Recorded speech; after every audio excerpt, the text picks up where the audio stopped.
정호영 장관 내정자 관련해서 뭐 워낙 여러 개 드러났는데 아까 좀 전에 저희도 봤는데 정호영 아들 학력 위조 했잖아요. 네. 그 재검 받을 때 신검. 검사 저 수사 받아야죠. 이거 완전 수사 상황이에요. 수사. 그러니까 이거 법을 어긴 거죠, 그죠? 예, 그러니까 법을 아직 어겼다고 아직 단정 지키는 그러는데, 근데 교육부에 이제 감사 요청을 했고 또 국회에서 지정하는 병원에서 재검사를 받겠다. 근데 교육부하고 교육부 감사 요청하고 재검사 받는 것이 중요한 것이 아니고 수사 요청을 해야죠. 그렇죠. 예, 인사청문 대상자가 아니고 수사 대상자다. 저도 그렇게 생각합니다. 청문 대상자가 아니라 이 정도 되면 뭐 버티지 못할 것 같은데 뭐 민주당 입장에서는 뭐 청문회까지 가는 게 더 극대화시킬 수도 있겠으나 아니요. 지금 제가 취재를 좀 해봤는데. 예. 국민의힘 지도부는 이미 손절매했습니다. 그렇죠. 손절매를 했고 다만 빨리 하게 될 경우에는 지금 문제가 되고 있는 여러 후보자들이 있잖아요. 너무 많아. 너무 많아요.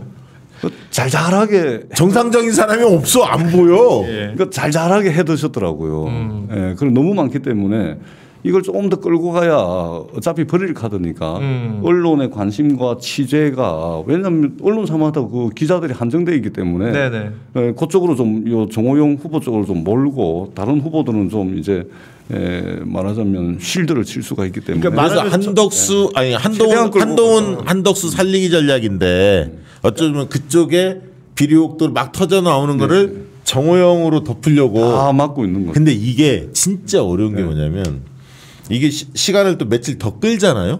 그러면 국민적인 분노가 확 치솟거든. 그랬을 때 그 화살이 윤석열로 딱 향한단 말이야. 왜 너 자기 40년 친구라고 봐주냐 막 이렇게 나오기 시작하면 그 시점이 이게 하루 이틀 사이에 확 넘어가요. 그게. 그렇죠. 그 지점 때문에 고민이 많을 거예요. 근데 지금 해놓고 보니까 너무 문제가 많아서 사실 이번에 이게 윤석열 행정부가 출발을 하는데 사실은 우리가 이제 며칠 전에 미국에서 연방대법원의 잭슨 흑인 대법관이 탄생을 했잖아요. 그렇죠. 미국 연방대법원이 1789년도에 설립됐는데 233년 만에 첫 여성 흑인 대법관이에요. 우리가 이 정도 컨셉의 인사를 못할지언정 이게 지금 어느 정도껏 해야 되는데 지금 다 가려져서 지금 그랬는데 저희들이 이제 인사청문 자료들 좀 받아보고 하면 정말 너무 많아요 지금. 그래서 지금 정호영 후보자 때문에 사실은 다른 후보들이 빛을 못 보고 있다. 그러니까 일종의 저쪽에서는 이제 정호영 후보자를 거의 총알바지처럼 그렇지 한쪽에다 세워놓고 그렇지 뒤에 그냥 약간 은폐하고 있는 듯한 분위기야. 청문회 무사히 넘어가는 게 세상 아니에요. 국민의힘 후보자들은. 그러니까 여의도에서 그런 거 있잖아요. 이게 인사청문회 할 때 되면 파트너 잘 만나야 된다. 파트너. 엄청 뭐가 많은 사람 하나 같이 가면 그도 묻어서 지나가거든. 나머지 사람들은 지금 그러니까 국민의힘 지도부 내에서는 이미 손절 이미 했고 지금 이제 다른 후보 보호용으로 지금 쓰고 있는 것으로 거의 뭐 확인이 다 된 것 같아요. 그렇죠. 자, 이 조국 장관이 다시 그 수면 위에 올랐습니다. 정호영 때문에.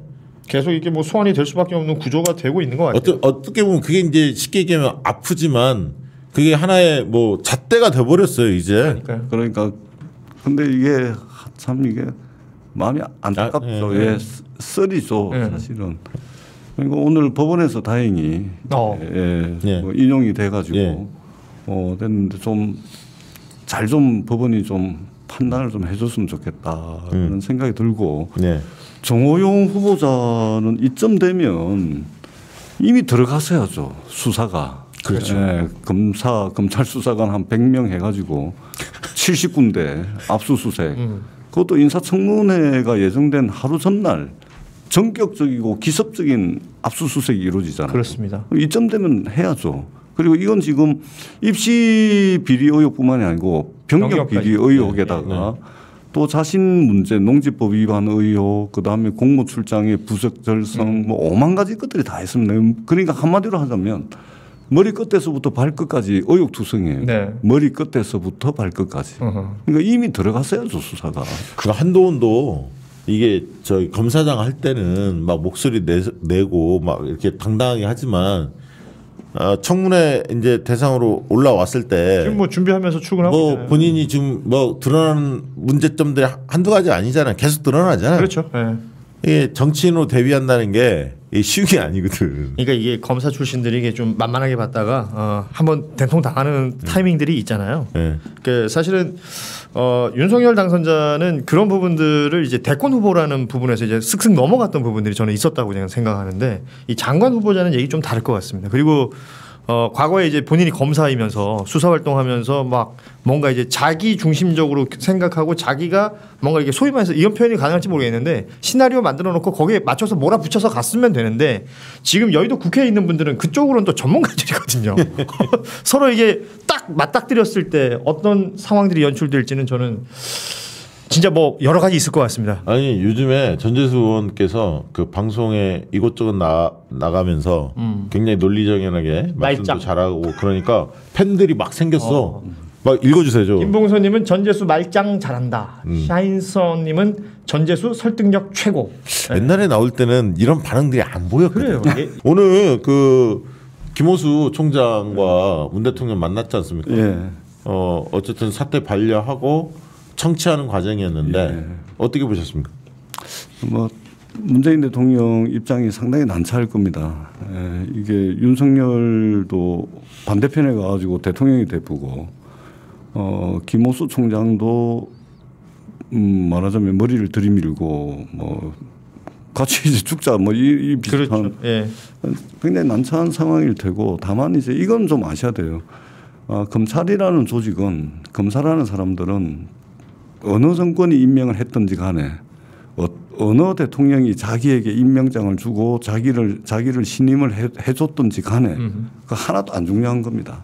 가장 중요한 것은 지난 70년 동안 압도적인 특권을 누려왔던 자신들의 특권을 해하지 않으면서 믿어주는 것이 이제 자신들에게 가장 중요한 것인데 특권을 뺏으려고 하는 순간, 특권을 박탈하려고 하는 순간, 권력을 나누고 분산하려고 시도하는 순간 어느 대통령이든 어느 정권이든 누가 자기를 신임을 했건 임명을 했건 하나도 중요한 게 없습니다.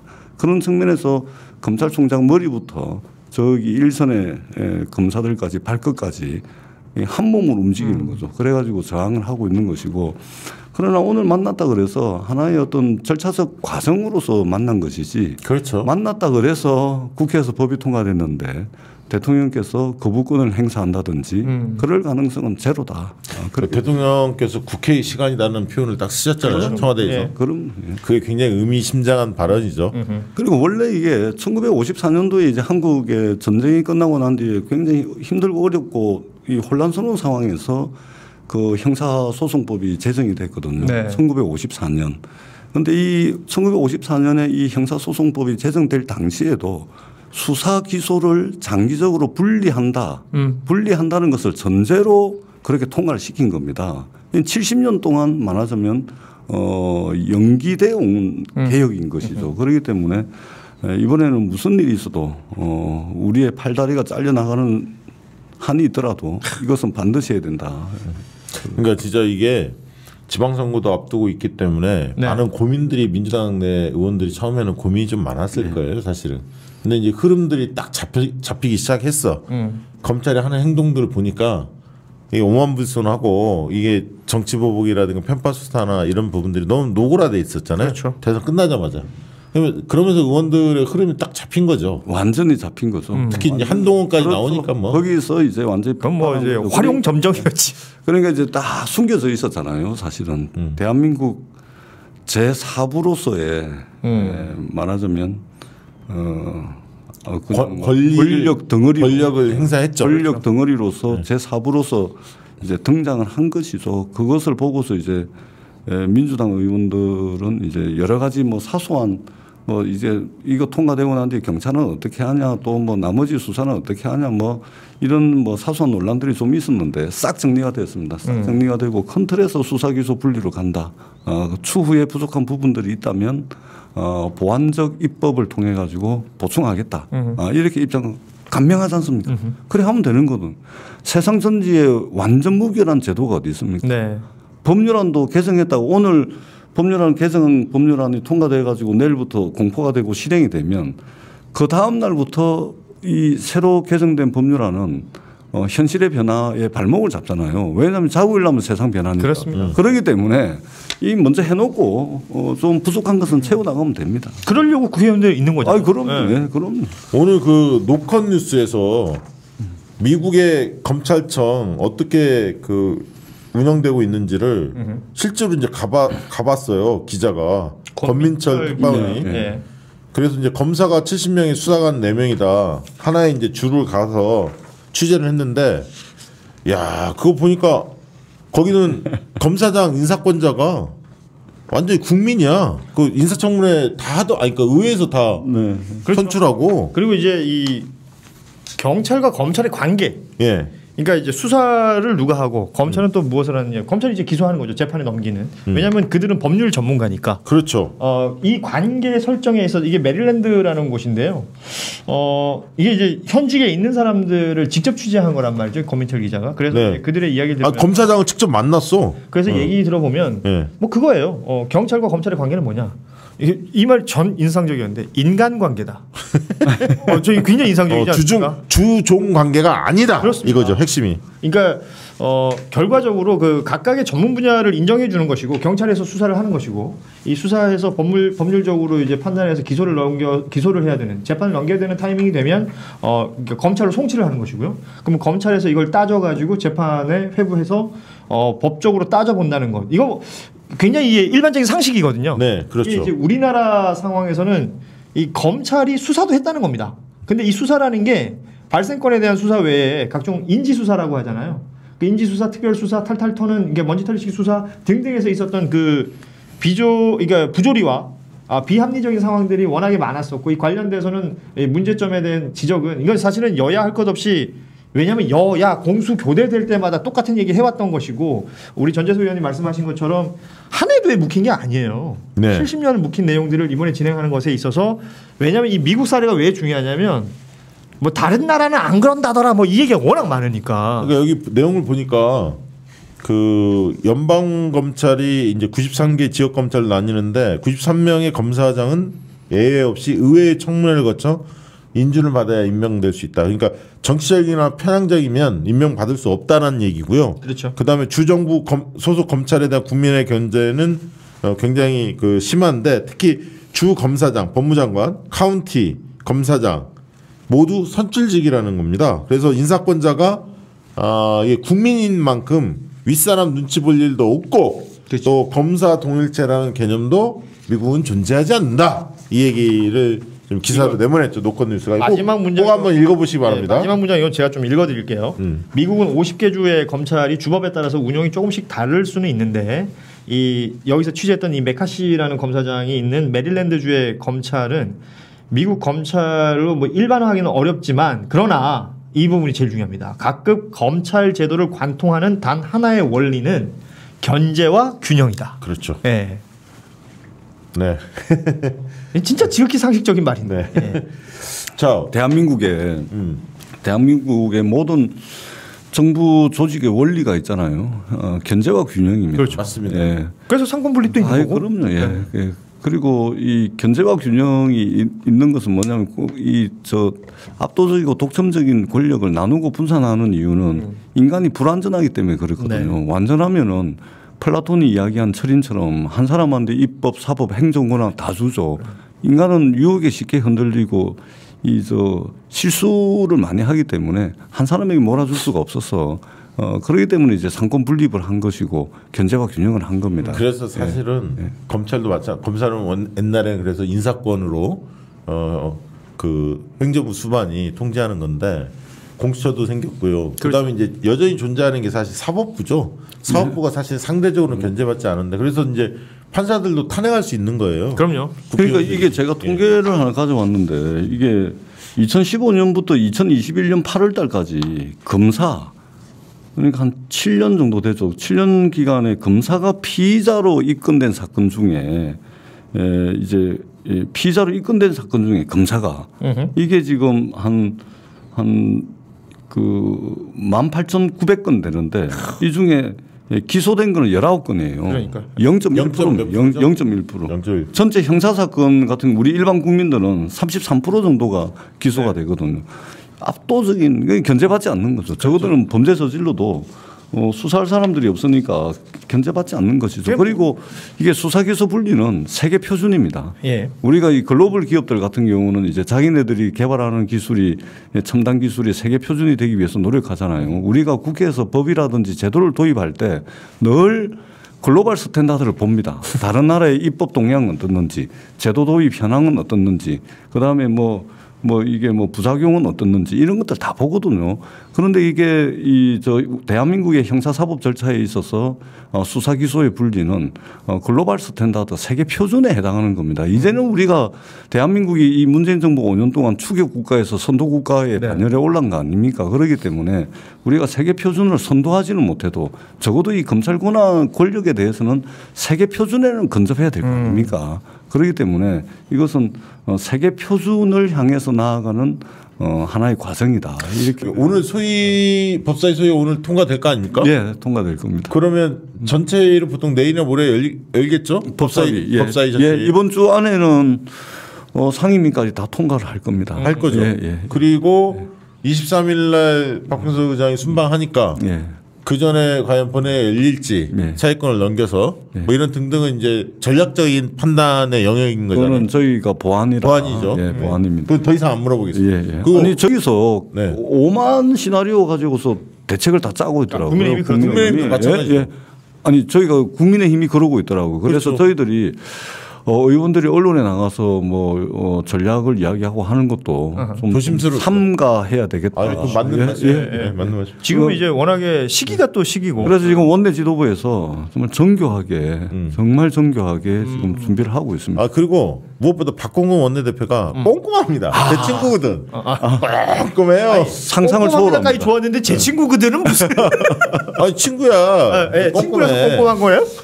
아니 요즘 친구가 유행인 것 같아요. 윤석열 당선자도 자기 친구. 그렇죠. 40년 지기. 그러니까 잘 살고 있는 사람 괜히 해가지고 지금 좀 어떻게 삽니까 앞으로. 진짜 절단 났죠. 원래 별로 좋은 친구가 아닌 것 같아요. 박홍근 의원이 원래부터 좀 꼼꼼한 스타일이야. 맞잖아요, 그거는. 엄청 꼼꼼합니다. 네네. 그거는 인정을 해야 돼. 꼼꼼함.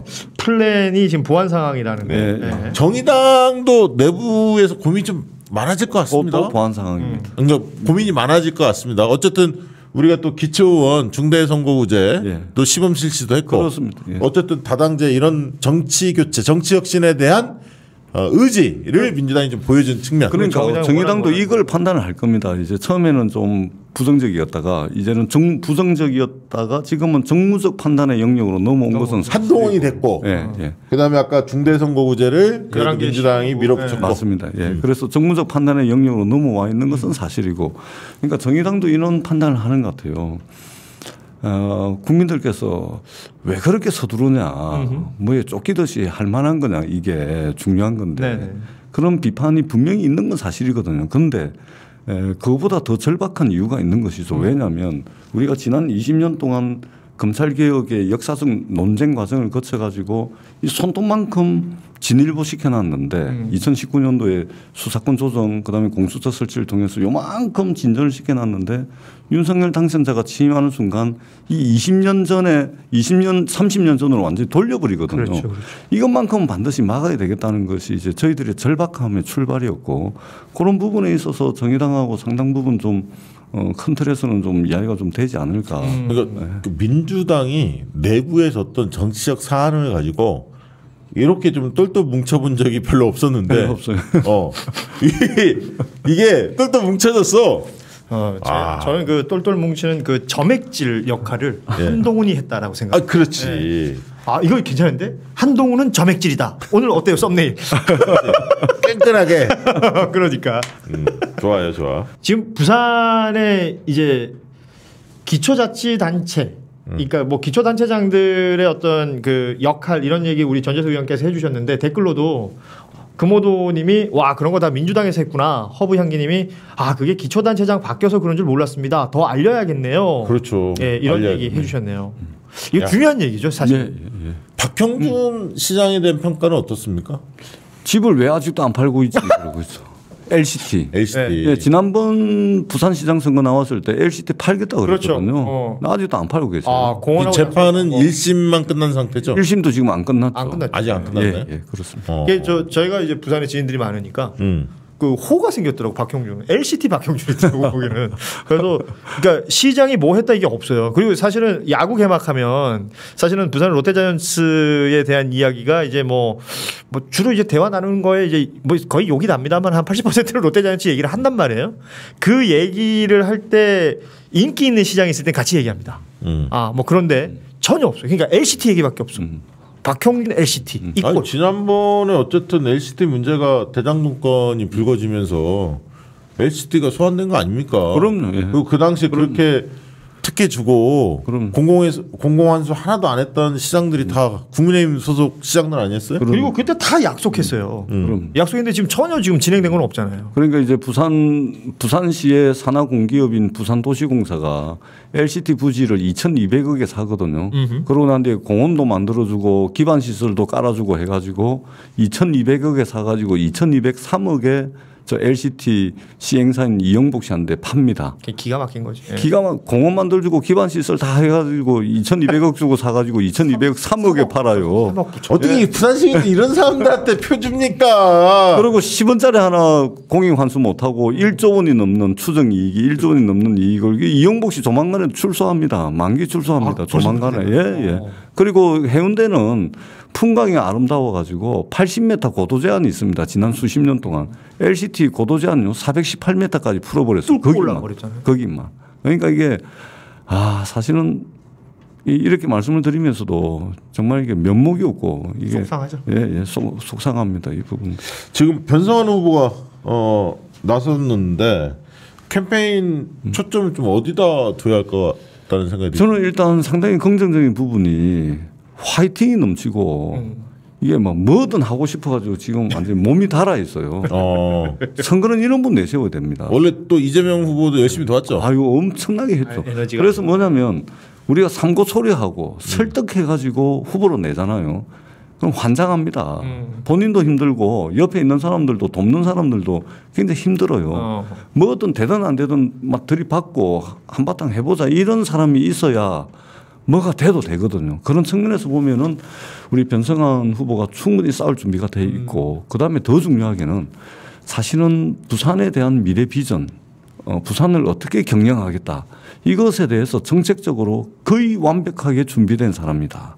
그렇기 때문에 인지도가 조금 떨어지는데 출마하면은 이미 공천이 확정이 됐거든요. 그렇죠. 네. 인지도는 그냥 올라갈 거고 준비된 그 정도 변성환 후보가 그리고 있는 부산의 큰 그림 이것을 부산 시민들께서 조금만 관심을 가져주신다면 저는 상당한 성과를 낼 수 있다. 그러니까 지난번 경선 후보에 이제 변성환 후보 나오셔서 저희 출연했었잖아요. 네, 출연했어요. 그때 이제 뭔가 그런 부분이 있었어요. 그러니까 선거 자체를 어떻게 치르는 거에 대한 그러니까 잘 모르는 지점들이 있었고, 그러니까 막 에너지는 넘치시는데 약간 시행착오들이 아니 그 부인이 네. 그 사모님이 서울시의회 부의장까지 했습니다. 불호에서 예. 그래가지고 아주 뭐 그냥 한번 겪어봤기 때문에 변성환 후보가 이제 에너지가 더 충전했을 것이다. 그런 생각이 전 듭니다. 국민의힘은 뭐 박형준으로 결정됐습니다. 예, 결정됐습니다.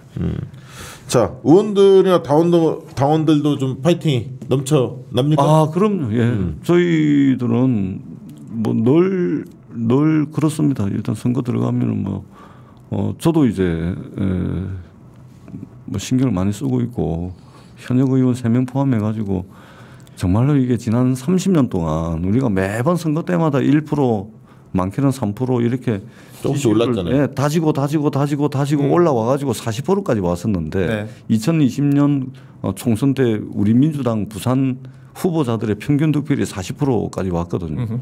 이걸 이제 오돈 시장이 이제 다 말아먹은 거잖아요. 그렇죠. 그러고 난 뒤에 다시 이제 올라가려고 그러니까 이게 예열이 잘 안 되는 거예요. 근데 대선 때 38이었나요? 38, 38.2%였는데 근데 지난 부산시장 재보궐선거 이번에 대선 거치면서 예열은 끝났습니다. 이번 지방선거에 40% 돌파해가지고 다시 우리가 30년 동안 숱하게 많은 사람들의 희생과 헌신 이름도 없이 썰어져간 그 지역주의에 도전하기 위해서 이름도 없이 썰어져간 그 숱하게 많은 사람들이 희생 위해서 쌓아올린 지지율 40% 이것을 넘어서는 그런 결과가 있을 거라고 저는 생각합니다. 그 부산이 좀 이렇게 열심히 싸우고 있는데 옆에 또 경남도 좀 경쟁력 있는 후보들이 많이 나섰으면 좋겠는데 아직 지금 보류 상태입니다. 그렇죠. 네.